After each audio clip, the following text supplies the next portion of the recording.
গণ অভ্যুত্থানের পর শ্রীলঙ্কায় প্রথম প্রেসিডেন্ট নির্বাচনে মার্ক্সবাদী দিশানায়কের চমক। একক সংখ্যাগরিষ্ঠতা পায়নি কেউই। দ্বিতীয় দফায় ভোট গণনার পর চূড়ান্ত ফল। মোদির পর এবার বাংলাদেশিদের নিয়ে অমিত শাহর আপত্তিকর মন্তব্য। অনুপ্রবেশ করলে ধরে উল্টো করে ঝুলিয়ে সোজা করার হুমকি, সমালোচনার ঝড়।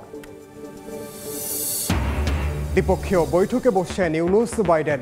জাতিসংঘ অধিবেশনের ফাঁকে হবে আলোচনা। জিএসপি সুবিধা সহ গুরুত্ব পাবে সংস্কার ইস্যু, ধারণা বিশ্লেষকদের।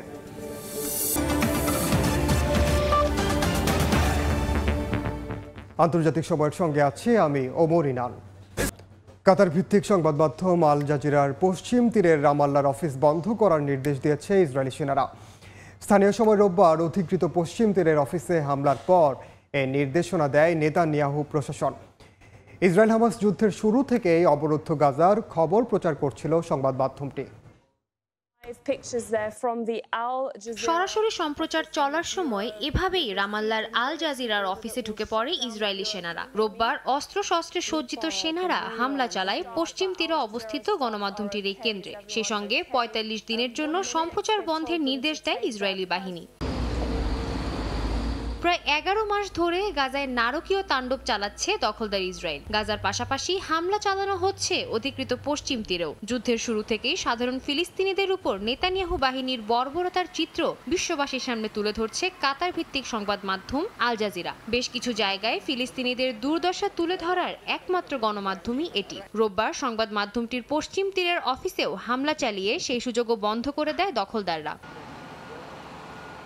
এর আগে চলতি বছরের জুলাইয়ে পূর্ব জেরুজালেমে অবস্থিত আল জাজিরার সম্প্রচার কেন্দ্রে হামলা চালিয়ে বিভিন্ন সরঞ্জাম জব্দ করে দখলদারেরা। বন্ধ করে দেয় ওয়েবসাইট এবং টেলিভিশন সম্প্রচার। তখনই প্রথমবারের মতো অঞ্চলটিতে কোনো আন্তর্জাতিক সংবাদ মাধ্যমের সম্প্রচার বন্ধ করা হয়। প্রাথমিকভাবে ৪৫ দিনের জন্য বন্ধ করা হলেও পরবর্তীতে এই মেয়াদ আরও বাড়ানো হয়। ইসরায়েলের ভেতরে আল জাজিরার সাংবাদিকদের খবর পাঠানোও বন্ধ করে দেওয়া হয়। সেই আদেশ এখনও বহাল আছে। ইসরায়েলের সম্প্রচার কেন্দ্র বন্ধ করে দেওয়া হলেও ফিলিস্তিনের অংশ হিসেবে গাজা উপত্যকা এবং পশ্চিম তীরের কেন্দ্র থেকে স্বাভাবিকভাবেই পরিচালনা করা হচ্ছিল আল জাজিরার প্রচার। তবে রোববারের হামলার পর তা বন্ধ হয়ে গেল। গাজা যুদ্ধের ২৪ ঘন্টার সংবাদ ছাড়াও হামাসের বিভিন্ন নেতাদের বক্তব্য প্রকাশ করেছে আল জাজিরা, যা ইসরায়েলের নিরাপত্তার জন্য হুমকি বলে মনে করছেন প্রধানমন্ত্রী বিনিয়ামিন নেতানিয়াহু সহ বেশ কয়েকজন ইসরায়েলি কর্মকর্তা। তবে এই অভিযোগ ভিত্তিহীন বলে দাবি করছে কাতার ভিত্তিক এই সংবাদ মাধ্যম। সাদিয়া তাসনিম, সময় সংবাদ। মধ্যপ্রাচ্যে চলমান উত্তেজনার মধ্যেই এবার নতুন যুদ্ধাস্ত্র প্রকাশ্যে আনলো ইরান। শাহেদ 136B আত্মঘাতী ড্রোন এবং জিহাদ ব্যালিস্টিক ক্ষেপণাস্ত্র উন্মোচন করেছে দেশটি। শনিবার রাষ্ট্রীয় গণমাধ্যম জানায় তেহরানের বার্ষিক কুচকাওয়াজের সময় এই অস্ত্র দুটি প্রকাশ্যে আনা হয়। এ সময় ইরানের প্রেসিডেন্ট মাসুদ পেজেশকিয়ান বলেন, ইরানের প্রতিরক্ষা এবং প্রতিরোধ ক্ষমতা আগের চেয়ে অনেক বেড়েছে। নতুন এসব যুদ্ধাস্ত্র উন্মোচন শত্রুপক্ষের প্রতি হুঁশিয়ারি হিসেবে দেখছেন বিশ্লেষকরা। উত্তেজনাপূর্ণ পরিস্থিতি পার করছে গোটা মধ্যপ্রাচ্য। মূলত লেবানন ও গাজায় ইসরায়েলের সংঘাত চললেও তেল আবিব বলছে পর্দার আড়ালে থাকা ইরানের সঙ্গেই আসল যুদ্ধ চলছে তাদের। নেতানিয়াহু প্রশাসনের পুরনো দাবি, ফিলিস্তিনের স্বাধীনতাকামী সশস্ত্র সংগঠন হামাস, লেবাননের সশস্ত্র গোষ্ঠী হিজবুল্লাহ, এমনকি ইয়েমেনের বিদ্রোহী গোষ্ঠী হাউথিদের পেছনে রয়েছে ইরানের একতরফা সমর্থন। অবরুদ্ধ গাজা উপত্যকা ও লেবাননে ইসরায়েলি হামলার মধ্যেই এবার নতুন যুদ্ধাস্ত্র প্রকাশ্যে আনলো ইরান। শাহেদ 136B আত্মঘাতী ড্রোন এবং জিহাদ নামে ব্যালিস্টিক ক্ষেপণাস্ত্রের উন্মোচন করেছে তেহরান। শনিবার দেশটির রাষ্ট্রীয় বার্তা সংস্থা জানায়, তেহরানে একটি সামরিক কুচকাওয়াজের সময় এসব প্রকাশ্যে আনা হয়। রাষ্ট্রীয় বার্তা সংস্থার তথ্য মতে সলিড ফুয়েলে চালিত নতুন জিহাদ ক্ষেপণাস্ত্রটি ইরানের বিপ্লবী গার্ডের মহাকাশ বিভাগের নকশা অনুযায়ী তৈরি করা হয়েছে। এটি ১০০০ কিলোমিটার দূরে গিয়ে লক্ষ্যবস্তুতে আঘাত হানতে সক্ষম। উন্মোচন করা আরেক যুদ্ধাস্ত্র শাহেদ 136B ড্রোন হল শাহেদ 136-এর একটি উন্নত সংস্করণ। নতুন ড্রোনটিতে বাড়তি কিছু বৈশিষ্ট্য রাখা হয়েছে। এটি ৪০০০ কিলোমিটার পাড়ি দিতে পারে বলে দাবি করেছে ইরান। নতুন এসব যুদ্ধাস্ত্র উন্মোচন শত্রুপক্ষের প্রতি হুঁশিয়ারি বলছেন বিশ্লেষকরা। ইরাকের বিরুদ্ধে ৮০ দশকের যুদ্ধ স্মরণে আয়োজিত বার্ষিক কুচকাওয়াজে এদিন অংশ নেন ইরানের প্রেসিডেন্ট মাসুদ পেজেশকিয়ান। বলেন, ইরানের প্রতিরক্ষা এবং প্রতিরোধ ক্ষমতা এতটাই বেড়েছে যে তেহরানের বিরুদ্ধে আগ্রাসনের কথা কেউ ভাবতেও পারবে না। নাদিম মারজান, সময় সংবাদ। জানাবো শ্রীলঙ্কার প্রেসিডেন্ট নির্বাচনের খবর। শ্রীলঙ্কার প্রেসিডেন্ট নির্বাচনে জয়ের পথে ন্যাশনাল পিপলস পাওয়ার দলের অনুরা কুমারা দিসানায়েকে। দ্বিতীয় অবস্থানে রয়েছেন বিরোধী দলের সাজিদ প্রেমাদাসা। আর জনগণের সন্তোষের জায়গা অর্জন করতে ব্যর্থ রনিল বিক্রমসিংহে তৃতীয় অবস্থানে। তবে কেউই একক সংখ্যাগরিষ্ঠতা না পাওয়ায় ফল ঘোষণা ঝুলে আছে দ্বিতীয় দফার গণনায়। চলছে শ্রীলঙ্কার প্রেসিডেন্ট নির্বাচনের ভোট গণনা। এবারের প্রেসিডেন্ট নির্বাচনে মোট প্রার্থী ছিলেন ৩৯ জন। বর্তমান প্রেসিডেন্ট রনিল বিক্রমসিংহকে পেছনে ফেলে প্রাথমিক ভোট গণনায় এগিয়ে রয়েছেন অনুরা কুমারা দিসানায়েকে। দক্ষিণ এশিয়ার দেশটির বাম জোটের মার্ক্সবাদী নেতা তিনি। নির্বাচনে এখন পর্যন্ত গণনা করা ১০ লাখ ভোটের প্রায় ৫০% বেশি পেয়েছেন ন্যাশনাল পিপলস পাওয়ারের এই নেতা। এছাড়া বিরোধী দলীয় নেতা সাজিদ প্রেমাদাসা দ্বিতীয় এবং বর্তমান প্রেসিডেন্ট রনিল বিক্রমসিংহে তৃতীয় স্থানে রয়েছেন বলে জানিয়েছে নির্বাচন কমিশন।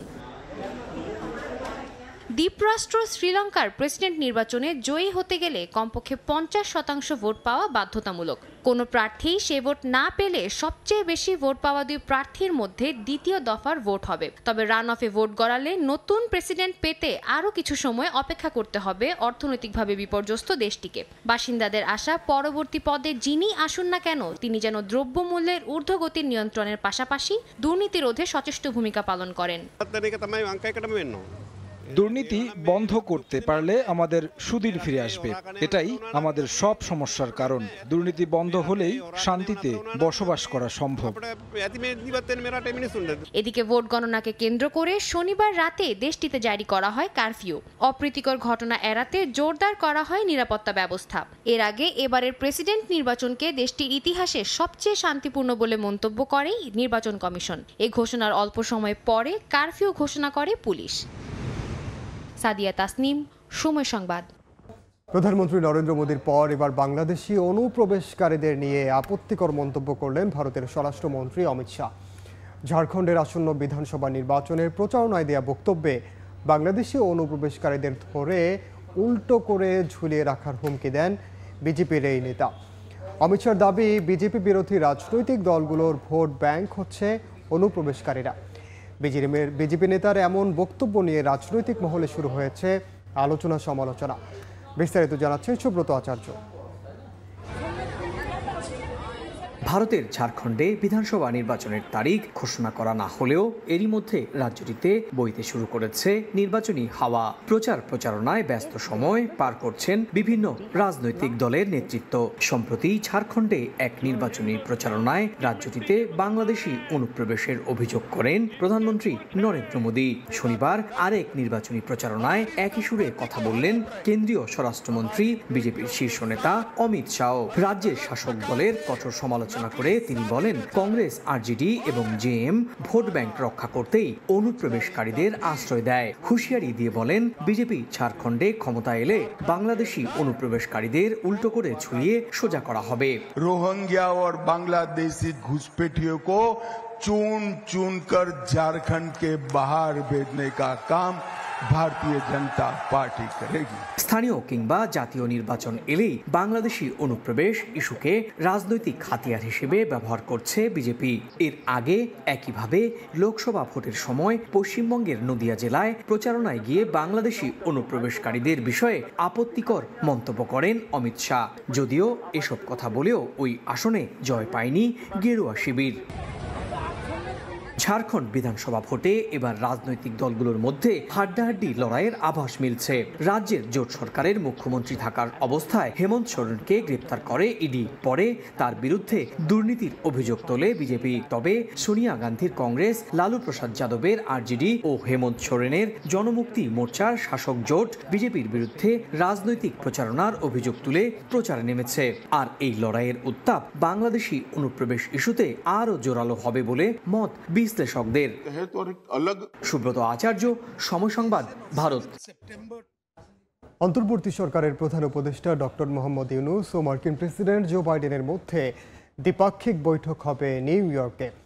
24 সেপ্টেম্বর জাতিসংঘ সদর দফতরে বৈঠকটি হওয়ার সম্ভাবনা রয়েছে। জাতিসংঘ অধিবেশনের ফাঁকে কোনো রাষ্ট্র বা সরকার প্রধানের সঙ্গে মার্কিন প্রেসিডেন্টের দ্বিপাক্ষিক বৈঠকের নজির বিরল। বৈঠকে যুক্তরাষ্ট্রে বাংলাদেশি পণ্যের জিএসপি সুবিধা সহ দ্বিপাক্ষিক বিষয় গুরুত্ব পাবে বলে মনে করছেন বিশ্লেষকরা। নিউ ইয়র্ক থেকে হাসানুজ্জামান সাকির রিপোর্ট।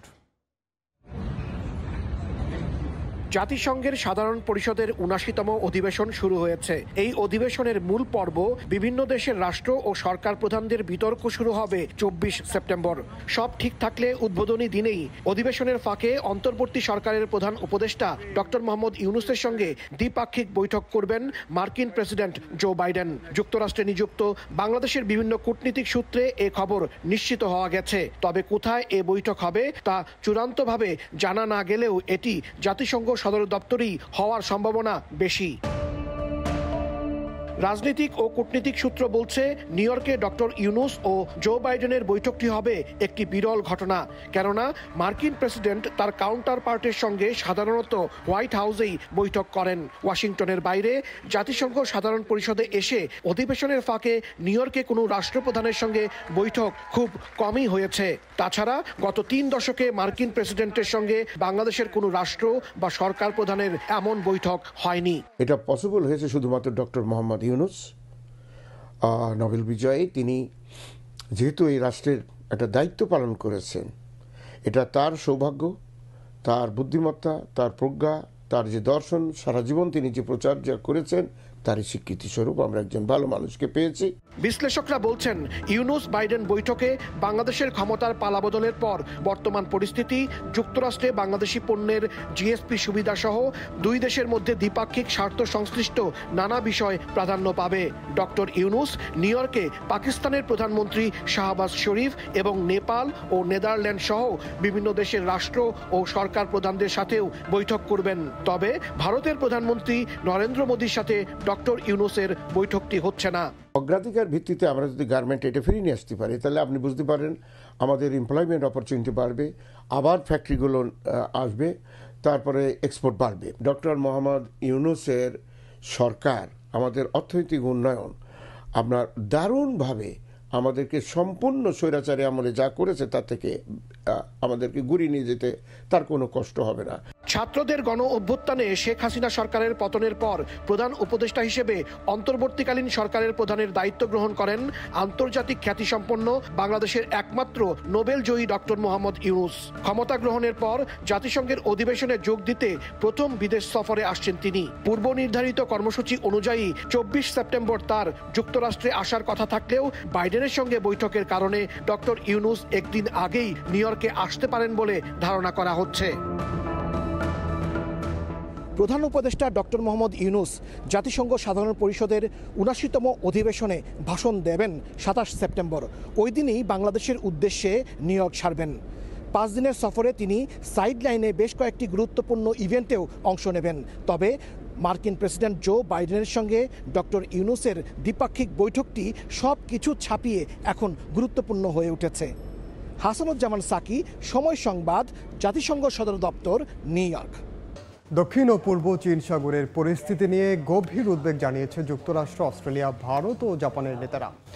শনিবার যুক্তরাষ্ট্রের ডেলওয়ারে ইন্দো প্যাসিফিক অঞ্চলের সার্বিক নিরাপত্তায় গঠিত 4 দেশীয় জোট কোয়াডের শীর্ষ সম্মেলন শেষে যৌথ বিবৃতিতে এ উদ্বেগ জানানো হয়। উদ্বেগ জানানো হলেও বিবৃতিতে সরাসরি বেইজিংয়ের নাম উল্লেখ করা হয়নি। সম্মেলনের ফাঁকে ভারত ও জাপানের প্রধানমন্ত্রীর সঙ্গে আলাদা বৈঠক করেন মার্কিন প্রেসিডেন্ট।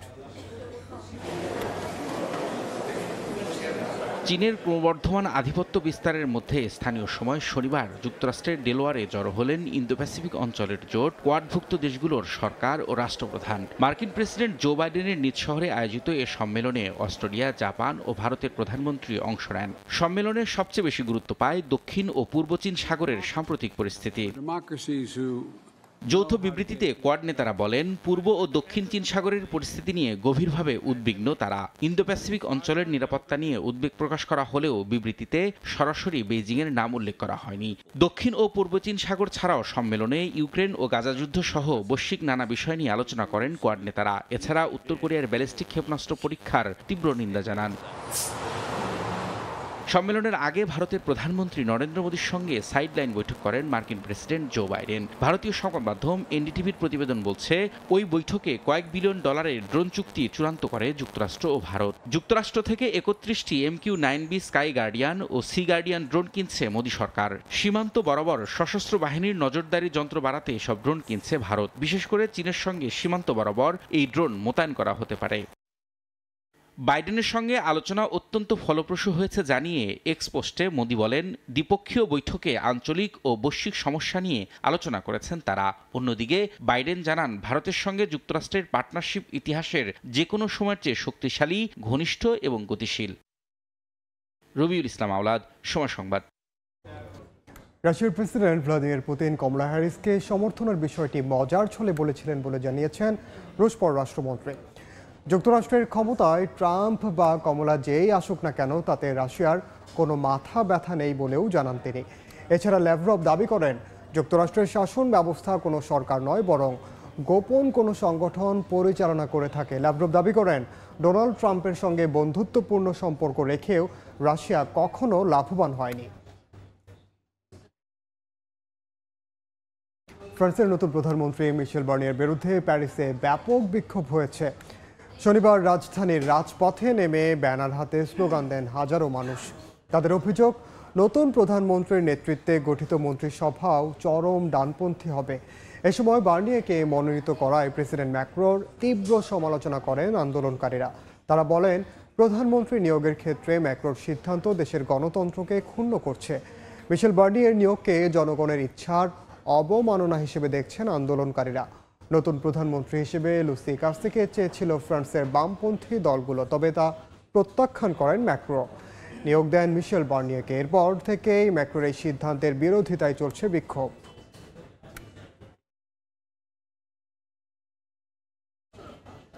আন্তর্জাতিক সময়ের শীর্ষ সংবাদ জানিয়ে দিচ্ছি আরেকবার।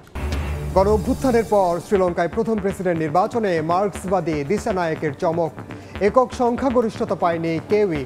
দ্বিতীয় দফায় ভোট গণনার পর চূড়ান্ত ফল। এবং মোদির পর এবার বাংলাদেশিদের নিয়ে অমিত শাহর আপত্তিকর মন্তব্য। অনুপ্রবেশ করলে ধরে উল্টো করে ঝুলিয়ে সোজা করার হুমকি, সমালোচনার ঝড়।